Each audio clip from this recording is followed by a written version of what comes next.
প্রিয় ভিউয়ার্স, আসসালামু আলাইকুম।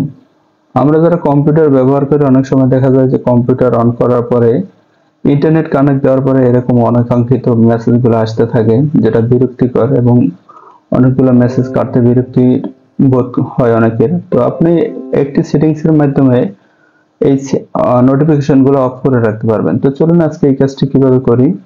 তো এর জন্য আপনি চলে যাবেন প্রথমে স্টার্ট মেনুতে। স্টার্ট মেনু থেকে এখান থেকে চলে যাবেন সেটিংসে যাওয়ার পরে আপনি এখানে পাবেন সিস্টেম। তো এই সিস্টেমে একটা ক্লিক করবেন। ক্লিক করার পরে আপনি এখানে পাবেন নোটিফিকেশন অ্যান্ড অ্যাকশনস।